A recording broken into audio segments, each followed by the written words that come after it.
दोस्तों, हमने बेंगलुरु अंडरवर्ल्ड की कहानी को शुरू कर दिया है, जिसका इंट्रो वीडियो शायद आप लोग देख चुके होंगे। उस वीडियो में हमने बेंगलोर में 60 के दशक में अंडरवर्ल्ड के शुरू होने की कहानी भी बताई थी और साथ ही कुछ उन नामों को भी बताया था जिसने इस शहर पर राज किया था। उन सब नामों की कहानी हम अब एक के बाद एक आपको सुनाने वाले हैं। इस सीरीज में पहली कहानी है कोडी गहली मुनेगौड़ा यानी कि के मुनेगौड़ा की। दोस्तों, काफ़ी रिसर्च करने के बाद भी हमें मुनेगौड़ा की एक भी तस्वीर इंटरनेट पर नहीं मिली, क्योंकि बेंगलोर अंडरवर्ल्ड में उसके कद को आने वाले डॉन सब ने छोटा कर दिया था। इसीलिए हम मुनेगौड़ा का एक रिप्रेजेंटेशनल इमेज आपको दिखा रहे हैं, जिससे कि आपको कहानियाँ सुनते वक्त एक फील आ सके।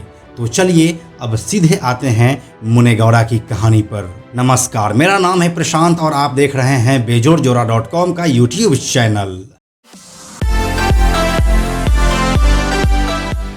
ऐसा कहा जाता है कि एमपी जयराज बेंगलोर अंडरवर्ल्ड का सबसे पहला डॉन हुआ था, लेकिन ये बात सही नहीं है। ऐसा इसीलिए क्योंकि जब बेंगलोर अंडरवर्ल्ड में एमपी जयराज की एंट्री हुई थी, उस समय मुनेगौड़ा इसकी नींव रख चुके थे। इसीलिए ऐतिहासिक और तार्किक तौर पर अगर देखा जाए तो मुनेगौड़ा को ही बेंगलोर अंडरवर्ल्ड का सबसे पहला डॉन माना जाएगा।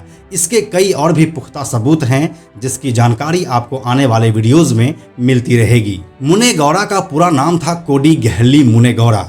मुनेगौड़ा कोडी गहली नाम के एक जगह का रहने वाला था, इसीलिए उसने अपने नाम के साथ अपने गांव का नाम भी जोड़ रखा था। मुनेगौड़ा एक संपन्न परिवार से आता था और उसके पास धन दौलत की कोई कमी नहीं थी। वह अखाड़े में पहलवानी करता था। लगभग 7 फुट उसकी हाइट थी और गठीला बदन। ऊपर से उसकी रौबदार आंखें उसके सामने पहलवानी करने वालों को डराने के लिए इतना काफ़ी था। मुनेगौड़ा उस समय शहर का एक प्रमुख पहलवान हुआ करता था और उसके अखाड़े में एक से बढ़कर एक पहलवान रहते थे। इन सब के बदौलत मुनेगौड़ा शहर में अपने बाहुबल का उपयोग करके आपसी झगड़े को सुलझाने लगा। ये काम करते करते वह कब एक अखाड़े के पहलवान से लेकर बियर बार और कोठों से हफ्ता वसूली करने लगा, यह पता ही नहीं चला। बेंगलोर में हफ्ता वसूली को मामूल कहा जाता है। इस तरह से मुनेगौड़ा अपना वर्चस्व शहर में बढ़ाने लगा और जब बाजूबल के दम पर उसे ख्याति मिलने लगी, उसके बाद लोग उसके नाम से डरने भी लगे।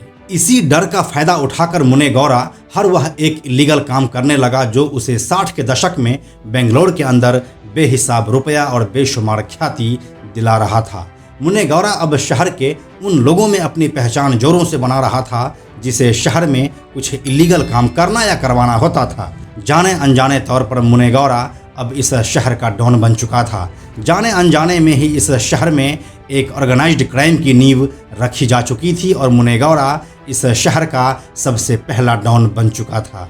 मुनेगौड़ा के निशाने पर हफ्ता वसूली के लिए मुख्य रूप से शहर के मारवाड़ी और वे लोग होते थे जो आम जनता को सूद पर रुपये देते थे और फिर जबरदस्ती 1 का 5 वसूल करते थे।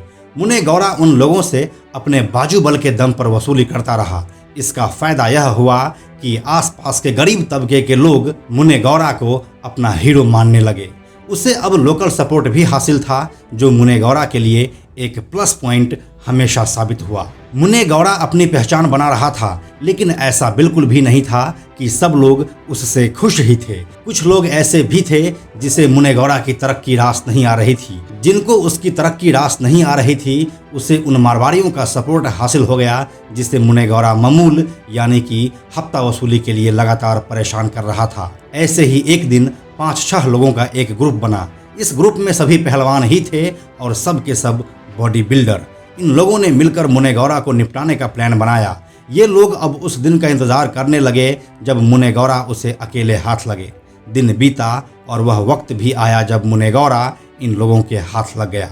उस रात मुनेगौड़ा को ये लोग धारदार हथियार के साथ चारों ओर से घेर लिया, लेकिन मुनेगौड़ा का रुआब ऐसा था कि किसी को भी उसके ऊपर अटैक करने की हिम्मत नहीं हो रही थी। फिर भी हिम्मत करके उसी ग्रुप का एक शख्स उस पर धारदार हथियार से अटैक कर दिया।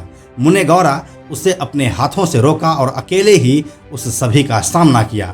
वो अकेले ही सभी 5-6 लोगों को मारने लगा, जिससे कि डर कर वे सभी अपनी जान बचाकर वहां से भाग निकले।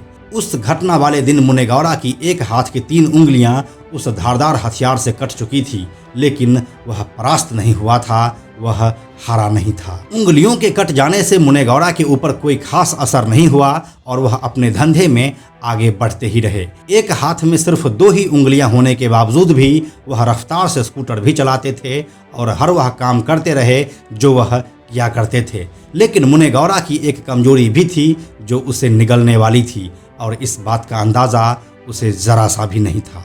मुनेगौड़ा का विरोधी अब इस बात को समझ चुका था कि मुनेगौड़ा को ऐसे नहीं बल्कि साजिश के तहत ही रास्ते से हटाया जा सकता है। इसके लिए वे लोग उसकी एक्टिविटी को ट्रैक करना शुरू कर दिया।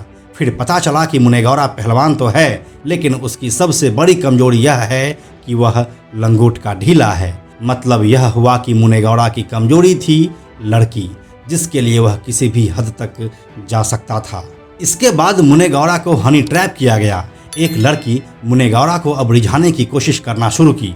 मुनेगौड़ा पहले से ही लंगोट का ढीला था, वह आसानी से उस लड़की के जाल में फंस गया। उसको जब यह बात पता चली कि लड़की के पास रहने के लिए घर भी नहीं है, तब उसने एक रेंटेड घर लिया जहां पर उस लड़की को शिफ्ट किया और फिर हर रोज उस लड़की से मिलने लगा।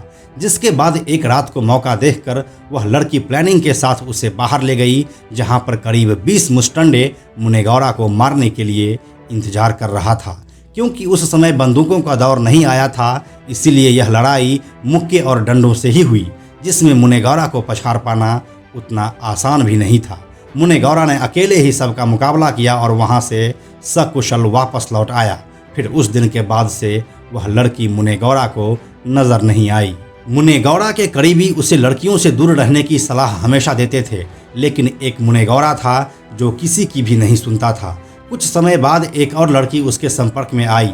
पिछली कहानी से सीख ना लेते हुए मुनेगौड़ा ने उसे भी एक रेंटेड घर में शिफ्ट किया और वही कहानी दोहराई जो पिछली वाली के साथ हुआ था, बिना यह बात सोचे कि हो सकता है यह लड़की भी एक साजिश हो। लेकिन मुनेगौड़ा लड़की को सामने देख कुछ भी सोचने की होश खो बैठता था, क्योंकि उसका हवस उसके ऊपर पूरी तरह से हावी हो जाता था। लेकिन इस बार उसके विरोधियों का मुनेगौड़ा को निपटाने का प्लान और ज़्यादा घातक था। मुनेगौड़ा उस लड़की के साथ घर में खाना खा रहा था, जिसमें मुनेगौड़ा के खाने में जहर मिला दिया गया। भोजन करने के बाद मुनेगौड़ा की तबीयत खराब होने लगी और उसके लोग उसे अस्पताल में शिफ्ट किए। लेकिन इस बार का प्लान इतना मजबूत था कि वह बच नहीं सका और अस्पताल में ही उसने अपनी आखिरी सांस ली। मुनेगौड़ा की कहानी समाप्त हो चुकी थी। अब कहानी उसकी शुरू होनी थी जो कोडी गहली मुनेगौड़ा की जगह आने वाला था। जिस नींव को मुनेगौड़ा ने बनाया था, अब वह और बड़ा होने वाला था। बेंगलोर अंडरवर्ल्ड मुनेगौड़ा को खो चुका था, लेकिन अपने आने वाले वारिसों का बेसब्री से इंतजार भी कर रहा था। यहीं से बेंगलोर अंडरवर्ल्ड ने शेप लेना शुरू किया और पॉलिटिकल क्राइम से लेकर एडमिनिस्ट्रेटिव क्राइम तक हर जगह अपना हाथ घुसाया। क्या हुआ मुनेगौड़ा के जाने के बाद, किस समय MP जयराज की एंट्री हुई बेंगलोर अंडरवर्ल्ड में, हम यह सब देखने वाले हैं इस सीरीज के अगले वीडियो में। बेंगलोर अंडरवर्ल्ड का पहला डॉन मुनेगौड़ा की कहानी आपको कैसी लगी, हमें नीचे कमेंट सेक्शन में लिखकर जरूर बताइए। इसी सीरीज की अगली कहानी को देखने के लिए आप हमारे साथ जुड़े रहिए। यह वीडियो अगर आपको अच्छी लगी है तो प्लीज़ इसे लाइक ज़रूर कीजिए, इससे हमारा बहुत हेल्प हो जाता है। आप लोग वीडियो को देखते तो हैं लेकिन लाइक नहीं करते हैं। एक लाइक से आपका कुछ नहीं होने वाला और हमारा बहुत काम हो जाएगा, इसीलिए प्लीज़ वीडियो को लाइक ज़रूर कीजिएगा। इसके साथ ही मुंबई अंडरवर्ल्ड के तमाम वीडियोज़, एनकाउंटर स्पेशलिस्ट के तमाम वीडियोज़ और इंडियन गैंगस्टर्स के तमाम वीडियोज़ को देखने के लिए हमारे प्लेलिस्ट को ज़रूर देखें। मुंबई अंडरवर्ल्ड, एनकाउंटर स्पेशलिस्ट और इंडियन गैंगस्टर्स वाले प्लेलिस्ट का लिंक हम नीचे डिस्क्रिप्शन में दे रहे हैं। अंत में एक और ज़रूरी बात, हमने बेजोड़ जोड़ा का एक टेलीग्राम चैनल भी बनाया है जहां आपको हमारे सारे वीडियोस के लिंक सबसे पहले मिल जाएंगे। इसलिए आप लोग टेलीग्राम पर भी हमसे जुड़ें। टेलीग्राम पर हमसे जुड़ने के लिए सिंपली आप टेलीग्राम ऐप के सर्च में जाकर बेजोड़ जोड़ा लिखिए और चैनल पर जाकर ज्वाइन बटन क्लिक कर दीजिए, आप हमसे जुड़ जाएंगे। यह वीडियो अगर आपको पसंद आया तो इसे लाइक और शेयर जरूर करें। आने वाले वीडियोज़ के लिए बेजोड़ जोड़ा को सब्सक्राइब करके बेल आइकन को टच करना ना भूलें। Thank you so much.